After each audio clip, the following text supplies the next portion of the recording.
All right. Good evening, and thank you for joining us for our featured Talk 2 Centuries of Gardening at Montpelier.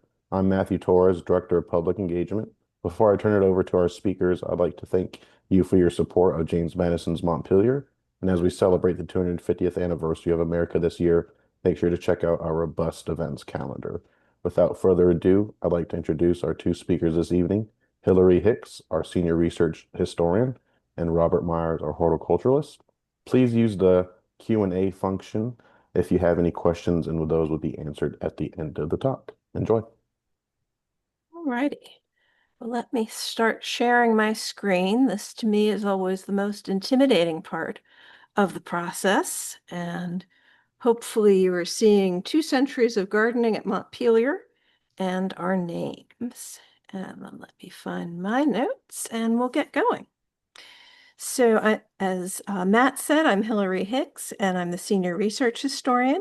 I'm going to talk for 20 to 25 minutes on the Madison Gardens. And then Robert Myers, our horticulturist, is going to talk for 20 to 25 minutes on the duPont Gardens. And then we'll have 15 minutes or so at the end for questions. So just drop them into the chat or use the Q&A, either one. Well, in the midst of winter, it is nice to think about gardens in spring. So tonight I'm going to discuss what we can learn about the 18th century gardens at Montpelier from historical documents. We'll look at 3 ownership periods: President Madison's grandfather, Ambrose Madison, the president's father, James Madison Sr., and President Madison himself, James Madison Jr. Since Montpelier was a plantation, there were many acres of agricultural fields where enslaved laborers grew tobacco and wheat for sale as cash crops. They also grew corn in large quantity for animal feed as well as human consumption. For this presentation, I'm not going to look at those large-scale field crops, but at the crops that were planted in garden plots closer to the house. These included edible vegetables and fruits, as well as ornamental plants. We know that gardening was going on at Montpelier from its early beginnings. When James Madison's grandfather, Ambrose Madison, died in 1732, his estate inventory listed a pair of garden shears, which you can see spelled rather phonetically over there, and a tin garden pot. But the estate inventory doesn't tell us what was growing in Ambrose's garden. We get some clues as to what was growing in the garden of Madison's father, James Madison Sr., from a series of weather journals kept by the Madison family from 1784 up until Madison's father died in 1801 and Madison himself went to Washington as Secretary of State. The young James Madison started the weather journals at the urging of his friend Thomas Jefferson, who just thought it would be interesting data to collect and to compare with others. The format stayed basically the same through the years. There are columns to record temperature, wind direction, and weather conditions in the morning and the evening. And then on the right-hand page, miscellaneous observations about the natural world and seasonal changes. The dates when particular plants bloomed, when favorite fruits and vegetables first made it to the table, when wild geese were flying. There's even a couple of mentions of seeing the aurora borealis. Madison Jr. wrote in the journals when he was home, but other family members dutifully kept up the record for months at a time when he was away. It wasn't intended to be a planting journal, although the Madisons may have enjoyed seeing how the current year's plants compared to previous years. But for us, it's a fascinating window on what was actually growing in the garden during the last 17 years that Madison Sr. was running Montpelier. On this double-page spread in April and May 1785, we can see in the younger Madison's own hand when the peach trees, cherry trees, plum tree, and gooseberry bushes were in full blossom, and when their blossoms fell. when there was asparagus at dinner, when the tulips and narcissus were blooming, and when the garden peas started to bloom.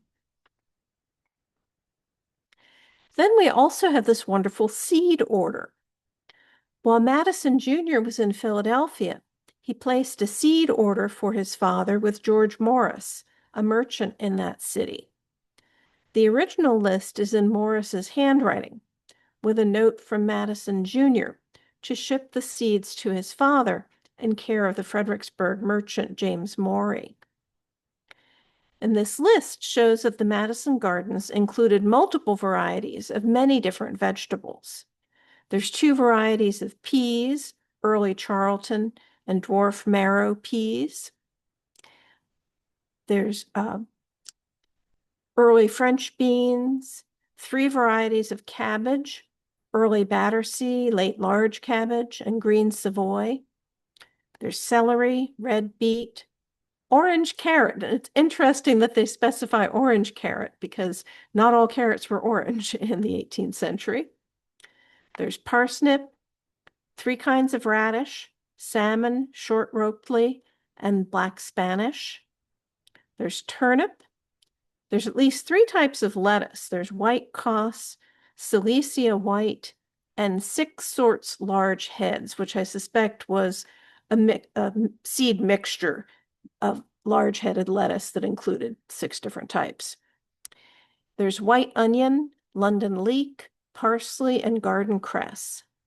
Then 1 canvas bag, maybe for sowing, to use for sowing the seeds. There's 1 packet of flower seeds and 15 peppers.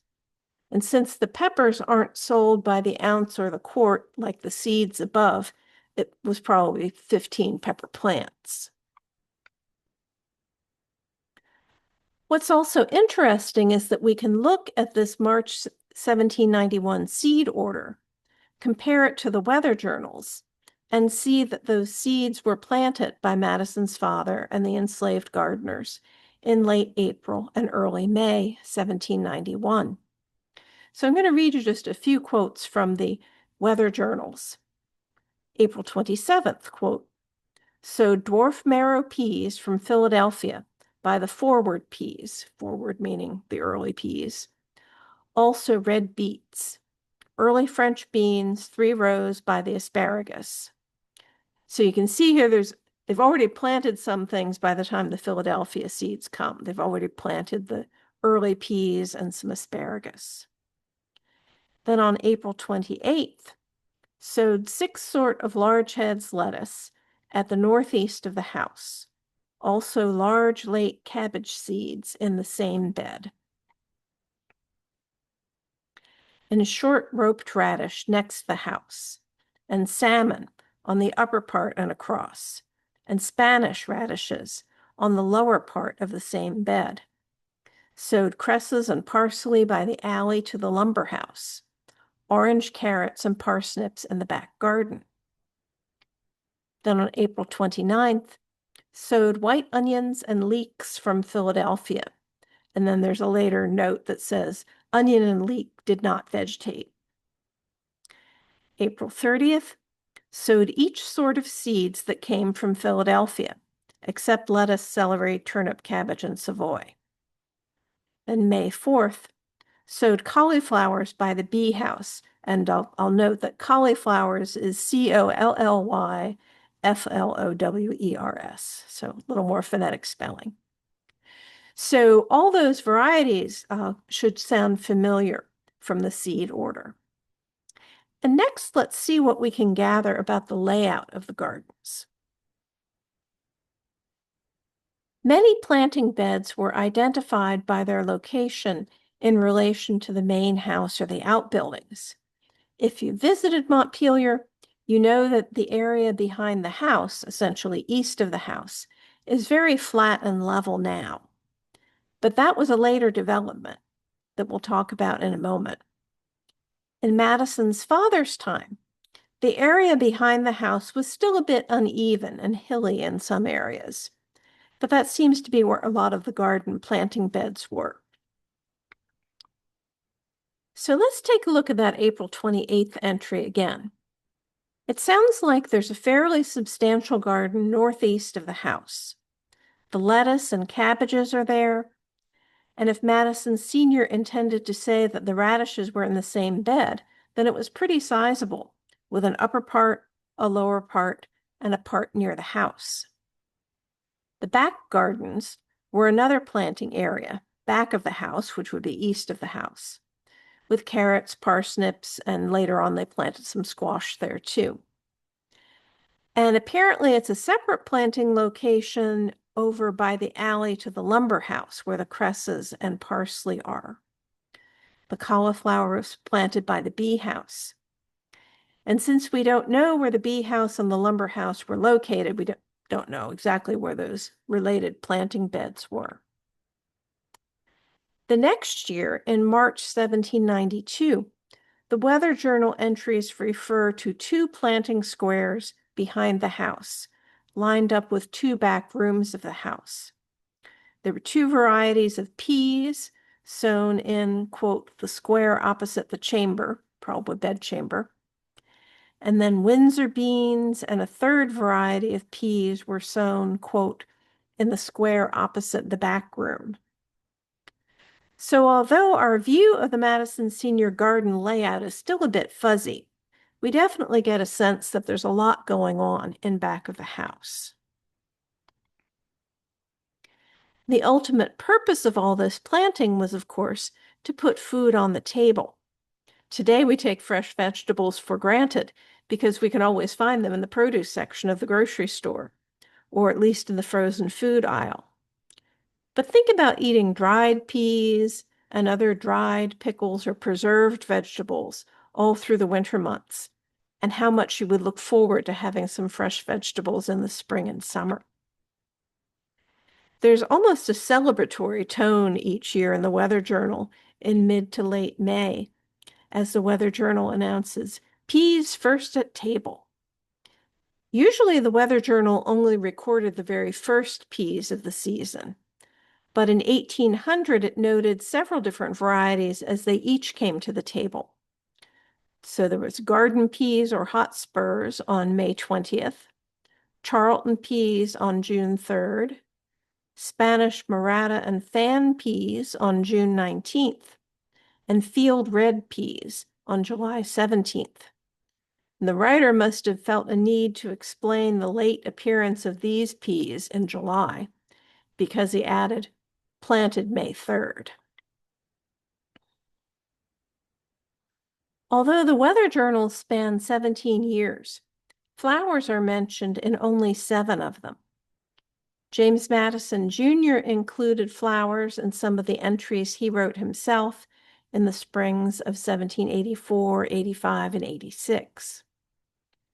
In 1790 and 1791, the flower-related entries in the journal seem to be in a different handwriting than the weather and garden vegetable entries, which makes me think that a different family member, maybe a woman, was specifically interested in recording the flowers that were in bloom. None of the flower entries tell us where they were planted. Maybe they were in a dedicated flower bed, or maybe they were just planted here and there to ornament the landscape. Snowdrops were mentioned in just one entry on May 11th, 1785. And Robert just shared this photo with me a couple of days ago and tells me that snowdrops are in bloom behind the house again this year. Persian iris were noted in the weather journals between late February and mid-March in the years 1789, 1790, and 1791. This is an iris at Montpelier several years ago. I can't swear that it's Persian, but it will give you the idea. Many other spring bulbs were mentioned in the weather journals, including hyacinths, blue and white, tulips, red, yellow, and white, and daffodils. And although the terms daffodil, jonquil, and narcissus are somewhat interchangeable, all 3 terms appear in the weather journal. And that suggests that the Madisons were distinguishing among different sizes or varieties of the flower. Jonquil is often used for daffodils that have clusters of blooms on each stem, while narcissus is typically applied to small white daffodils, such as paper whites. The Weather Journal entry of May 5th, 1789, for example, noted white narcissus bloomed. Peonies were blooming on May 10th, 1785, one of James Madison's own entries. And the phonetic spelling might give you the idea that Madison pronounced it peonies or peonies. Blowing is a somewhat archaic word for blooming. We still use the phrase full blown to mean fully in bloom, although we don't usually talk about flowers blowing anymore. Other flowers mentioned in the weather journals included primroses, hollyhocks, lilies, roses, sweet williams, and pinks.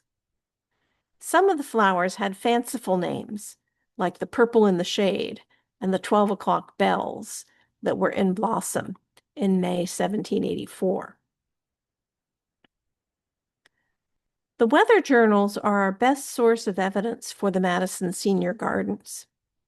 But now that we're moving into the James and Dolly Madison era, our best information comes from the Madisons' correspondence and from descriptions written by visitors. Here is a letter from the Madisons' niece, Nellie Willis, who was sending Montpelier updates to Dolly in Washington while James was Secretary of State. Joe has paid great attention to the garden. Everything in it looked flourishing when I saw it last.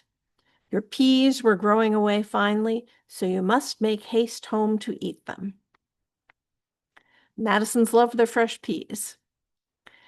This letter is also interesting because it's one of the rare times that an enslaved gardener is mentioned by name.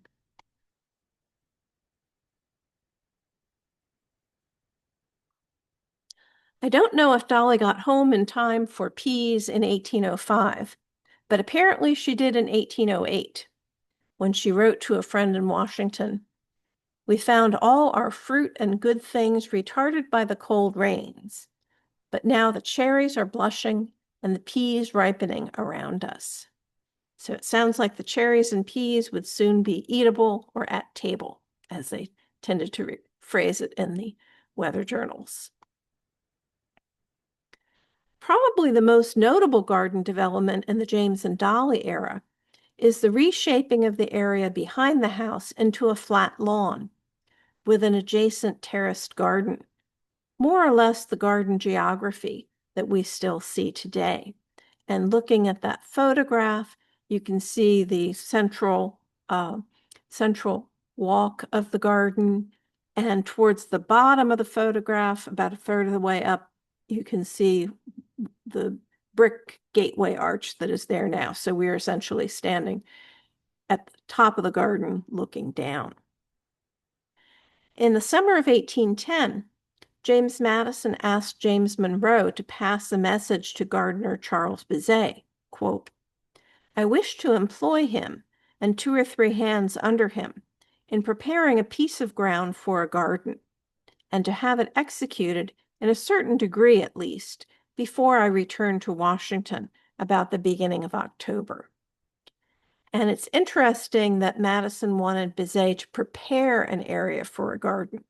So this is clearly going to be a new garden area, not his father's backyard garden beds. Taking advantage of a natural slope that already existed, Bizet directed the hands, who were probably enslaved laborers, to grade the land into a series of terraces, as well as to regrade the former garden area behind the house into a flat lawn. Today, the upper part of the terraced garden is squared off, with the whole garden walled in. Not so in the Madisons' time. The upper part of the garden extended further out in something of a semicircle, where I've drawn a red line on the photograph. Before the writer George W. Bagby visited Montpelier in 1871, he contacted a longtime resident for information about Montpelier, and Bagby quoted this old-timer in his magazine article. Quote, "At the time of my earliest recollection, a Frenchman named Beasy had charge of the garden. I presume he laid it out. He certainly kept it in superb condition. I have a very distinct recollection of the trained peach trees and the luscious grapes. No alteration has been made in the garden, except to curtail it on the upper or lawn side, which was originally circular, but now has a boundary parallel to the line of the lower end.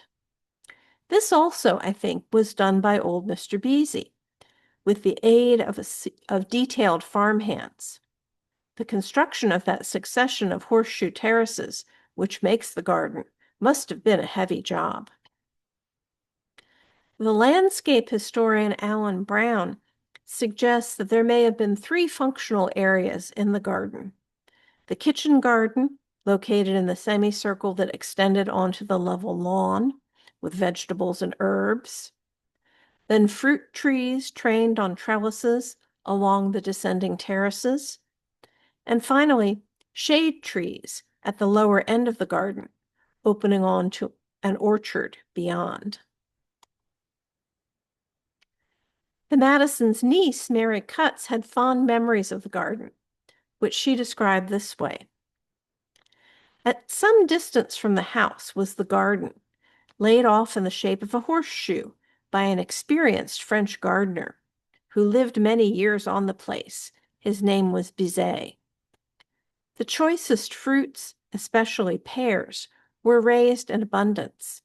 Figs bore their 2 crops every summer, which Mr. Madison liked to gather himself.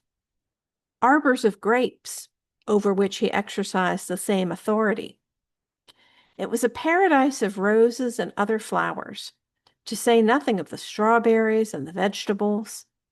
Every rare plant and fruit was sent to him by his admiring friends, who knew his taste, and they were carefully studied and reared by the gardener and his black aides." Later writers in the 19th and 20th century claimed that the garden shape was intended to evoke the shape of the House of Representatives, but there's no evidence for this. The boxwood hedges are an important feature of the gardens today, but you'll notice that Mary Cutts didn't say anything about boxwood. Actually, the first time that anyone mentions boxwood in the gardens is an 1881 article in the New York Post.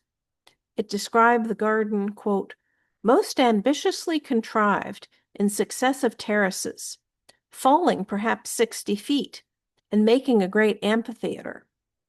Down the center runs a walk, bordered the whole way by boxbush about 8 feet high, which at the lowest part rises into 2 green domes. This garden in its day was perhaps the finest in the South." In 1896, Maud Wilder Goodwin, who was an early biographer of Dolly Madison, described the garden path as being, quote, "bordered with thick-set hedges of box, which have now grown to a height in some places above a man's head. These hedges shut out the sight of the garden till one is close upon it, when he sees it lying spread out at his feet." Now, boxwood hedges this big did not grow overnight. If they weren't there during the Madison era, they were probably planted by a later owner around the 1850s.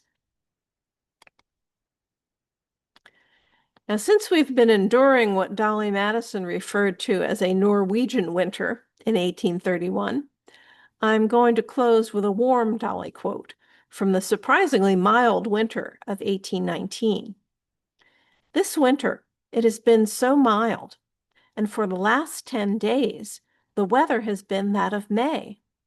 We have had 3 dishes of asparagus, and our lilacs are in bud." Well, I hope you've enjoyed taking a little stroll with me through the Madison era gardens of the 18th century. And I'm going to stop sharing my screen now, and we'll have Robert pick it up with the 20th century. Well, thank you, Hillary, and thank all of you for joining us. Give me just a moment to share my screen with you.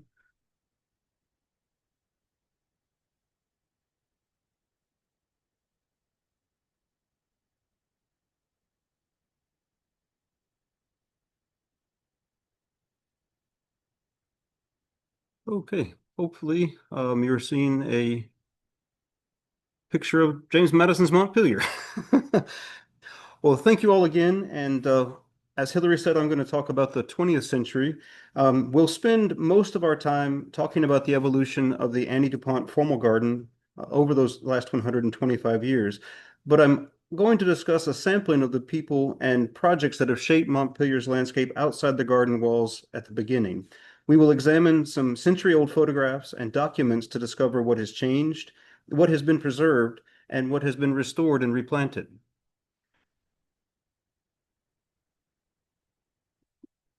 So let's start with the last family to call the Montpelier house their home, the DuPonts. William Sr. and Anna, better known as Annie, and their children Marion and William Jr., known as Willie. The DuPonts purchased Montpelier by proxy in late 1900 and took legal possession of the estate in January 1901. They immediately began transforming the property into an Edwardian country estate by significantly expanding the main house into a luxurious mansion and establishing a model farm. To complete the model farm, barns, stables, tenant houses, roads, greenhouses, and many supporting buildings were added. Mr. DuPont even had a train station constructed to facilitate his family's frequent travels. This topographical map was completed in 1908. It shows in detail the many changes made for the DuPont family. Among the features recorded are the expanded house, the greenhouses, and the core of the farm complex.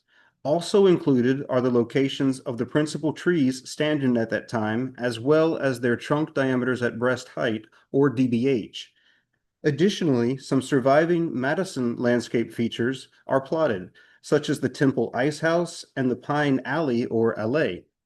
The large trees are of particular interest to understanding and restoring the early 19th century landscape.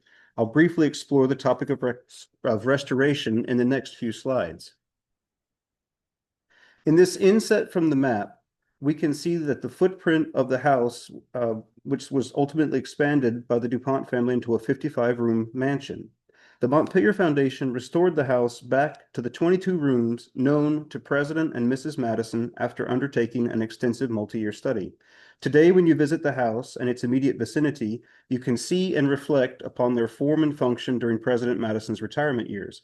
Continued research led to the reconstruction of the South Yard buildings and yielded clues about the lives of the enslaved people who lived and worked in the original structures.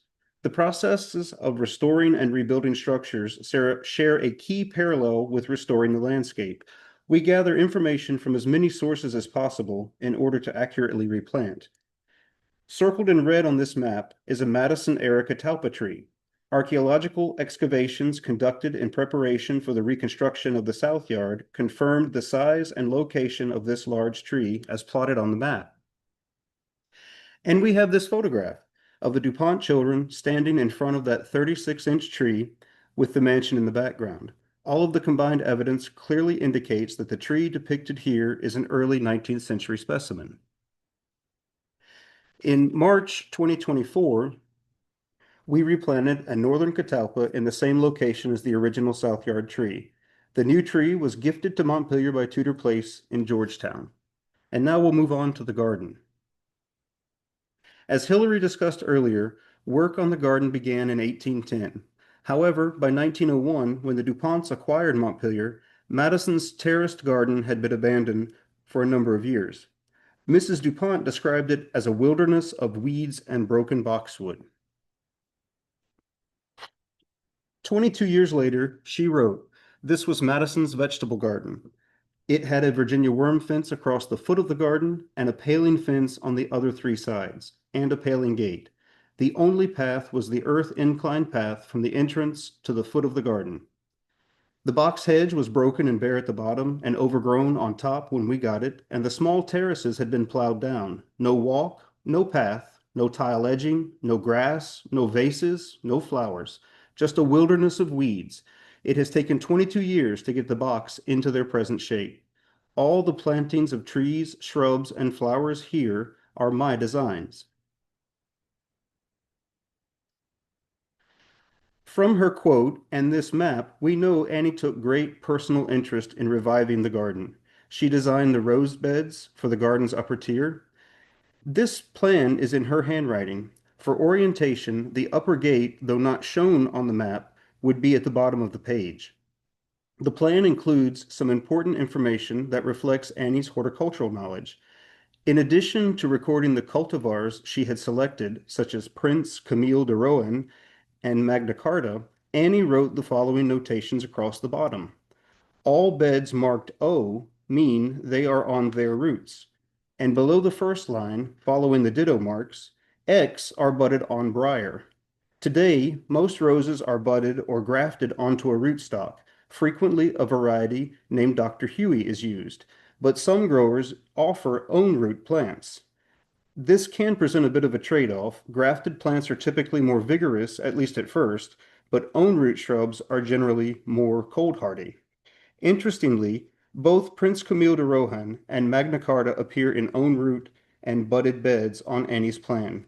This may have been done to determine which root system would perform better in the garden, or perhaps to create standard or tree-form roses. Mrs. DuPont did not have the garden restored in the modern sense of meticulously preserving all the surviving Madison elements and authentically recreating those that had been lost.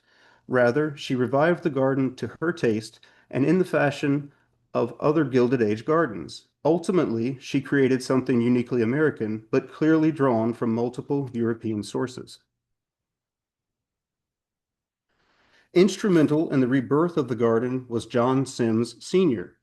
Mr. Sims, a native of Great Britain, served Mrs. DuPont as head gardener and oversaw the realization of her vision for Montpelier's landscape. In the photo on the left, we see John and his wife Margaret sitting on the steps of their home here on Montpelier. On the right, we see Margaret standing in front of the house, which still stands, although the elephant ears, likely the species Calicasia esculenta, long ago disappeared. And if you're wondering what the elephant ears are, those are those large leaf plants in front of the porch. Both of these photos were shared with Montpelier by the descendants of Mr. and Mrs. Sims. We can safely say that John had a full plate. He managed a staff of undergardeners, a range of 5 greenhouses, extensive nursery and production beds, and acquired many exotic plants from Mrs. DuPont. Today, the grounds are dotted with century-old trees planted during his tenure. In the left-hand photograph are 4 at Lord and Burnham Company greenhouses, purchased between 1901 and 1907, with the boiler house and its chimney in the background. The 5th greenhouse, though not seen here, stood just to the left of the other 4. It was a frame and concrete structure that was likely stick-built by farm staff. Surviving records and analysis of that structure do not reflect it having been purchased from Lord and Burnham. In the interior photo on the right, we see blooming zonal geraniums, possibly in a shade of soft pink, which was a favorite color of Marion's. By the 1980s, the greenhouses were no longer used, having fallen into disrepair, and were subsequently removed. In this early panoramic photograph, we can see the garden's rebirth after a considerable investment of labor and materials. The western group of Annie's rose beds are visible on the left, all staked and planted out according to her designs. Also, note the topiaries ringing the triangular bed. Their forms include wedding cakes, birds, and even a ewer or pitcher. As your eyes move to the right, the stone stairs descend to the elaborate beds in the middle of the garden. On the right in the foreground, we can see one of the 8 large marble urns, or vases, as Mrs. DuPont called them. The urns remain in place today, and 6 of them are still planted each summer. Another detail in the middle of this image is found in the boxwood allée. We can see that it had undergone a hard or restoration pruning to rejuvenate the shrubs. Here's a closer look at some of the roses planted on the west side of the garden. In this photo, we are looking northeast. Of interest is the large tree seen in the central background. It was a cedar of Lebanon that formerly stood along the upper garden wall. Sadly, it defoliated, died, and was removed in 2019. Afterward, we sent a trunk sample to Virginia Tech's Dendrochronology lab, and the tree was dated to 1844. In this photo, we're on the east side of the garden looking to the southwest. Note that the beds of roses are separated by grass paths with hand-cut edges.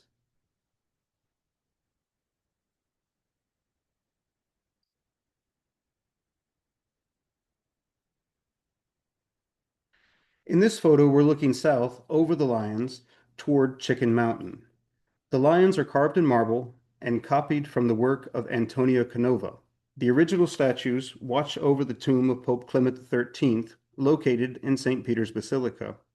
This image was most likely taken between 1908 and 1910. We can get close on the date by considering a few of the details. The boxwood have filled in after that previous hard pruning. If you've ever trimmed boxwood back to the larger stems, you know that it takes a few years for them to fill back out. Another clue in the background is the large and broken tree on the left. It was recorded on the 1908 map as a white pine with a DBH of 30 inches.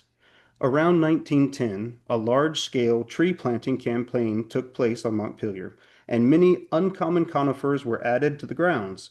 This battered pine was removed, and today there's an impressive cedar of Lebanon in that corner of the garden.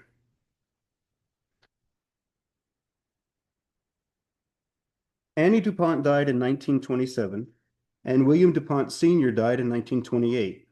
Their daughter Marion, seen in both photographs here, inherited Montpelier upon her father's death. Though she is best known for her many equestrian pursuits and her 1936 marriage to the actor Randolph Scott, she too took a great interest in the garden.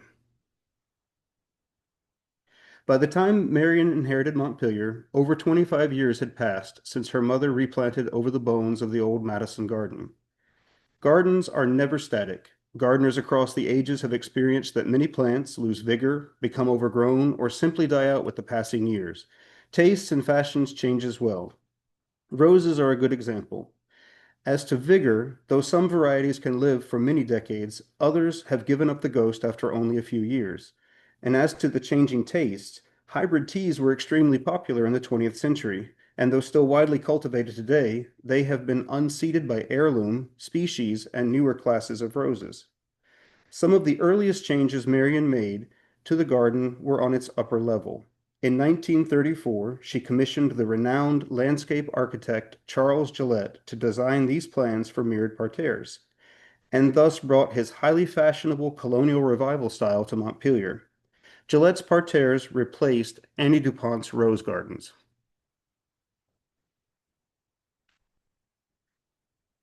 The parterres originally were planted with roses and boxwood, and today they are filled with a variety of culinary and medicinal herbs cultivated in the area in the early 19th century. Gillette continued working for Mrs. Scott into the 1950s. But before we look at another one of his plans, we'll take a look back at the east middle of the garden as seen in this photograph taken around 1905. We'll discuss some of the changes that took place between 1905 and roughly 1940. Note the depth of these beds. They are filled with plants. Also visible, the beds in the center of the photo are divided by thin turf paths and edged with small English boxwood that have yet to fill out. Lastly, there's the elegant bird on a nest topiary planted in the corner. This plan for summer bedding annuals by Charles Gillette is dated May 1936. Though drawn for the west beds, we can assume due to the garden's symmetrical layout that the east side would have mirrored this plan. Roughly 30 years after the previous photo, those solidly planted beds have become thin borders and, as seen in this photograph, are edged with tile, with turf in their centers. Additionally, the topiary has grown significantly and it looks a bit coarse. This photograph was hand-colored and may give a hint of the color palette preferred by Mrs. Scott. In the 1950s, the beds in the center of the garden were removed, likely to quieten or simplify the garden. The two large boxwood shrubs floating in the middle of this recent photo are those bird on a nest topiaries from the earlier pictures. They are the only surviving elements of the elaborate plantings that once filled the space. Late in Mrs. Scott's life, the garden began to decline. After her death in 1983, and per her will, Montpelier was transferred to the National Trust for Historic Preservation. By the late 1980s, a major garden overhaul was in order. The Garden Club of Virginia partnered with Montpelier to revive the garden once again. The Garden Club generously provided financial support, the services of landscape professionals, and the expertise of club members. A sampling of the many projects undertaken included repairs to the walls and gates and cleaning the statuary. Additionally, the DuPont family's plantings were preserved. Their collections of irises, daylilies, and peonies were carefully documented and removed from the garden for safekeeping while work was ongoing. All were replanted once new edging had been installed around the specially prepared crescent beds. This restoration project was completed in 1992, and the garden was formally renamed the Annie DuPont Formal Garden. The Garden Club continues to support Montpelier through various means, including periodically featuring the garden on its celebrated Historic Garden Week tour. We'll conclude our photographic tour through the garden's evolution by looking at a few more images from the early 1900s. The upper gate remains a familiar feature today. In this early photo, note it is flanked on both sides by a wooden fence. The brick wall that now encloses the garden was constructed a little later, around 1915. And also on the right hand of that photograph is the cedar of Lebanon that I mentioned a few slides back.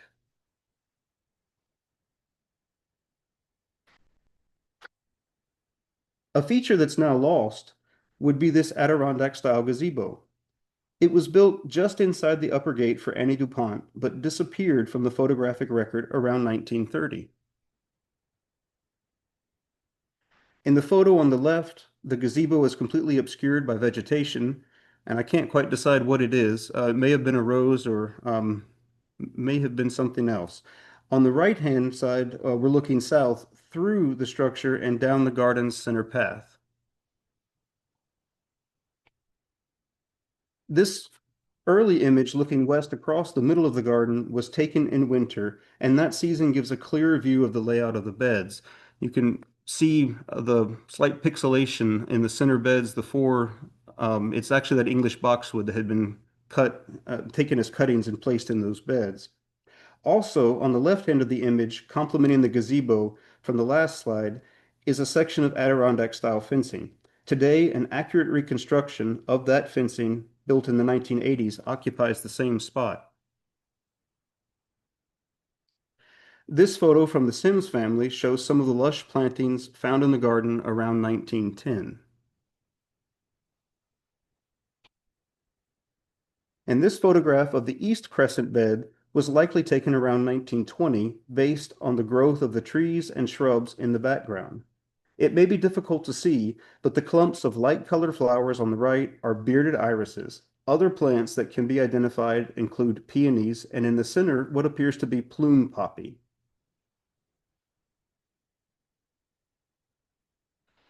And with that, I want to say thank you, and that spring is right around the corner. Please come visit the garden. The peonies and irises typically reach peak bloom around Mother's Day weekend. So I'm going to hand it back over to you, Hillary. Let me just unshare my screen. Well, that was great, Robert. I learn something new every time I hear you give a talk. Thank you, and likewise. Let's see, we don't seem to have any questions in the chat, but we'll wait a moment or two, and if anybody has some questions, feel free to pop right in.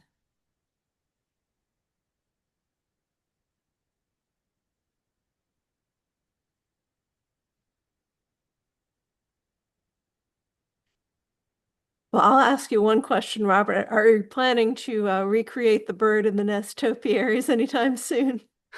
It's a dream. The shrubs have become broken and rather overgrown, so I think I'll start with a restoration pruning and see how much plant material I get. I think those topiary photos are just amazing. I should count them, but it's interesting. They repeated the forms and also had variations of the same forms. So there's, like I said, the wedding cake and the birds seem to be the most popular one, but that boxwood shaped as a ewer is pretty clever. Looks like we have a question from Austin. Can you tell us what's going to be happening in the gardens in the near future? Really preserving what we have. So continuing maintaining the DuPont collections of irises, daylilies, and peonies, and preserving the boxwood. If you've been in the garden lately, you'll notice that the boxwood allée underwent a restoration pruning almost 10 years ago, but we've had several adverse weather events, so it's still bringing it back in. Um, some of the other projects that are ongoing are just necessary pruning of trees and also keeping things like weeds out and keeping it watered. These last 2 summers with the drought have been a bit more of a challenge, but some of those plants, especially the boxwood, I think have been in there for at least 150 or more, so they're pretty tough. Um,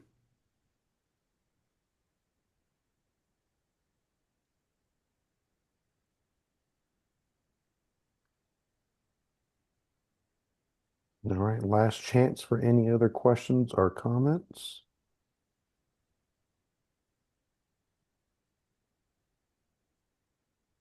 Well, thank you very much to those of you who gave up your wild Friday night on the town to come and talk gardens with us. well, thank you all. All right, thanks for your support. Have a great evening and a great weekend, and hope to see y'all soon. Bye-bye. Bye-bye.